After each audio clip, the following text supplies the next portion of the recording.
I am in the book of 2nd Chronicles in my daily Bible reading. In chapter 6, the temple is finally complete and King Solomon prays a beautiful prayer of dedication.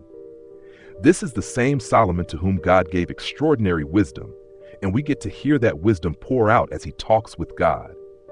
He says, if your people Israel are defeated before the enemy because they have sinned against you, and they turn again and acknowledge your name and pray and plead with you in this house, then hear from heaven and forgive the sin of your people Israel, and bring them again to the land that you gave to them and to their fathers. 2 Chronicles 6:24-25. And again, when heaven is shut up and there is no rain because they have sinned against you, if they pray toward this place and acknowledge your name and turn from their sin, when you afflict them, then hear in heaven and forgive the sin of your servants, your people Israel, when you teach them the good way in which they should walk, and grant rain upon your land, which you have given to your people as an inheritance. 2 Chronicles 6:26-27. It's a prayer soaked in humility.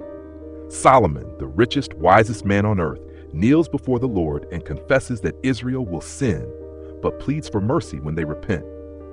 He appeals not to human effort, but to God's sovereignty and grace.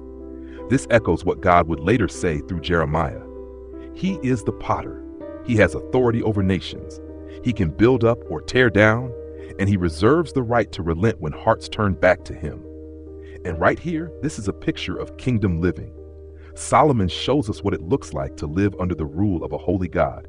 He doesn't demand. He doesn't presume. He acknowledges that God is king, that he is just, and that he is merciful. That posture, reverent, humble, submitted, is what life in God's kingdom is all about. Kingdom living means we recognize God's sovereignty and align our lives accordingly. It means confessing when we fall short, turning our hearts back to him, and trusting that his ways are good. It means seeking wisdom, not for our glory, but so we can walk rightly before our King. Here's the heart of the matter. Solomon understood something we must not forget. Wisdom begins with reverence. The fear of the Lord is the beginning of wisdom, Proverbs 9:10. And Solomon models that reverence in how he approaches God. So what about us? Do we come to God with that same awe? Or do we rush in with our list of requests, treating him more like a cosmic vending machine than the holy sovereign king he is? Solomon had every earthly reason to feel important.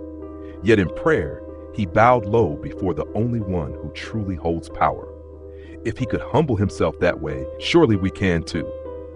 Let's ask God to give us the humility of Solomon and the reverence that invites true wisdom into our lives.